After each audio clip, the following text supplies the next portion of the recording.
Thank you, Mark. In October, we shared with you the Future State organizational design with these five building blocks. It was and still is our blueprint for evolving our current structure, which is very functionally focused, to an organizational structure that makes it easier for us to support a seamless customer experience from end to end. We knew at that time and shared with each of you that building this structure would be a year long transition. And today, about 4 months in, I'm excited to share with you some of the progress that's been made and what you'll see coming up next. If you remember, each of the five building blocks represents a new department. Our first building block is customer advocacy. This building block represents the department that will provide curated customer and dealer experiences with a seamless mix of self service capabilities and human interaction. Our second building block is customer transitions.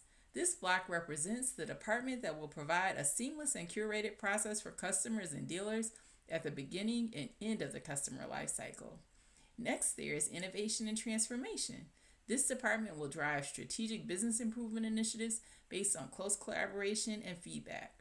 Early on, there was a thought that innovation and transformation might be supported in separate departments.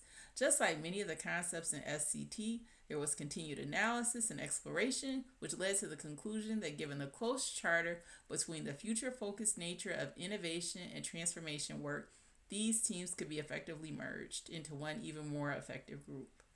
Following innovation and transformation is the customer insights building block. This department will leverage both internal and external data to expand value generating activities to pivot us from a cost focused to a value driven organization. Our final building block is performance management.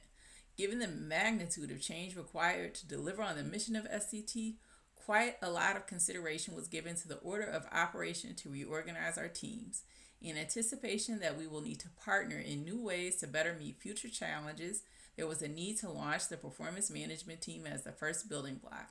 In the performance management department, we will steer the support teams responsible for training, quality, knowledge management, business compliance, business solutions, vendor performance, and workforce optimization. Each of these teams has at the core of its mission a critical role to support our internal customers so that they can effectively support our external customers. By establishing this team first, it will provide the rest of the organization with a firm foundation on which to continue establishing the building blocks. I would venture to guess that in the last few months, you may have asked yourself why the process is taking so long. I want to take you back to the image of the cruise ship that was associated with SCT early on. If you've ever been on a cruise ship or even a smaller boat at some point, you know how changing direction must typically happen slowly.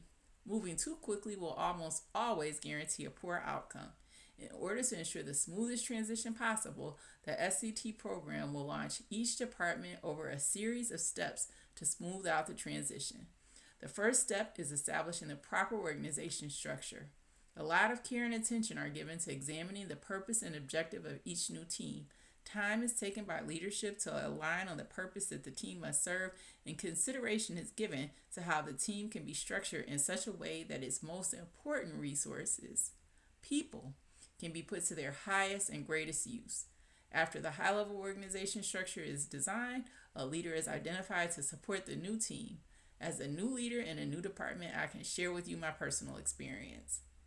I want to do a good job and to be thoughtful about how I onboard members of the new team, which means I've had to do a lot of listening, analyzing, and processing. This analysis leads to the next step of identifying the specific skills, capabilities, and roles the new department requires. With clarity around the team's purpose and roles comes the next task of identifying team members to join the organization. This process is probably the most critical to success and also a complex one.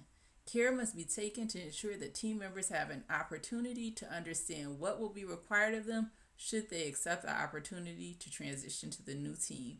And team members must be identified and transitioned in sequence. Leaders first and then team members to ensure that each person is well supported upon transition. So if at times it seems that the process is slow, please understand it's an intention and not an accident. By proceeding in a thoughtful and careful way, we're reducing the probability that we tip the ship. That is not to say that changing directions on a ship of this size won't be without discomfort, but we are far more likely to be successful if we're deliberate and methodical. I personally am pretty impatient, so I know that waiting is hard. If you're still left wondering how you can help, I would say there are some things you can do right now to prepare yourself for the organization's transformation. Please use this time before the organization changes to do the inside work. Start thinking about your personal career journey. What course are you on? Is your personal ship pointed in the right direction? Do you enjoy the work that you're doing? Do you know what problems you want to solve? Do you know what you're better at doing than anyone else? Does your leader know what you're interested in doing? I personally find time to do the inner work when I'm doing dishes, washing laundry, or starting my day. Take this time to get clear about the skills that you have and the skills that you may need after you transition to a new building block.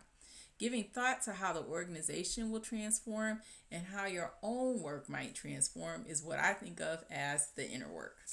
If you're looking for additional ways to get ready for the organization's transformation, I would ask you to make sure that your own work is documented. What projects are you working on? What ideas have you had about things that might make the customer experience smoother? What knacks and tricks have you established to do your own work? Make sure that your work is well documented. This will help us to ensure that nothing critical is lost during this transition. Even though we are doing our very best to ensure that nothing is missed, your personal notes, conversations with your leader, or process documents will go a long way toward that end. I would also urge you to remember that the work you're doing today is mission critical. Whether you are on the front line supporting our customers or if you're supporting a process or a system that supports people on the front line, it's very important that you stay focused and not be distracted. If you have questions or feedback, please provide it to your leader and in the various SCT surveys. All of it is being considered. Thank you for being willing to take this journey with us. Thank you for all of your hard work each day, and thank you in advance for all of the hard work yet to come. Mark?